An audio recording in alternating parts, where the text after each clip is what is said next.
Hi, I'm Lydia. I'm a PhD researcher in the arm lab at UCL, and I'm going to introduce you to a technique called magnetoencephalography, or MEG for short. Our brains are made up of billions of cells called neurons, and these neurons communicate with each other through electrical and chemical signals. We can't record from individual neurons non-invasively, but when a large collection of neurons do the same thing at the same time, then we can detect this from outside the head. Let's think about how this works. Imagine you're at a football stadium. Before the game starts, everyone's having conversations between themselves. From the outside, this just sounds like noise. But then imagine that everyone starts doing the same thing, like singing the national anthem. Then you can hear the song from the outside.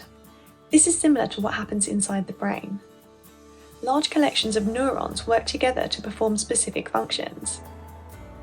When they are all working simultaneously, we can detect this from outside the head. After stroke, these neurons might not work as well together. And if we think back to our analogy, you can imagine that a proportion of the stadium are singing the wrong song, and this makes the song quieter and less clear. We can detect this activity using specific instruments, and one of these instruments is MEG.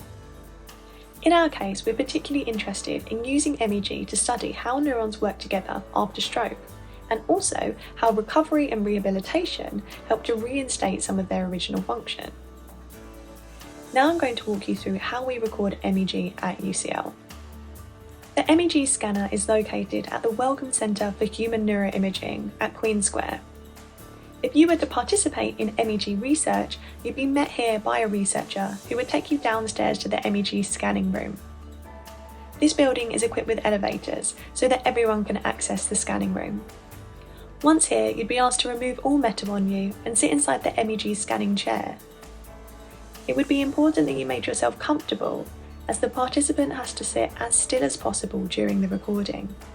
At this point, you also might have electrodes placed on your forehead and chest to record things like eye blinks and heartbeat. MEG is completely safe and silent, and you wouldn't feel anything if you were having a scan.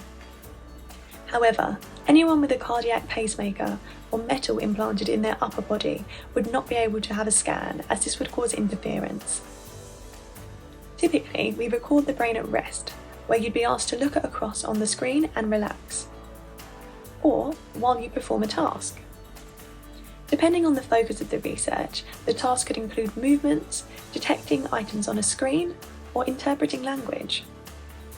Once the scan is finished, you'd be helped out the chair and back out the building. This completes the testing session.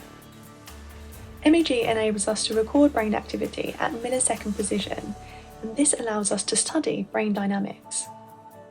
For instance, we can look at how specific parts of the brain work together when we move our hand or arm. If stroke affects these parts of the brain, then the signal we detect with MEG is a lot weaker. But interestingly, over recovery, this signal becomes more similar to the healthy brain. If you'd like to know more about MEG research, then visit our website or the Centre website with the addresses on screen, or feel free to drop us an email. Thanks for listening.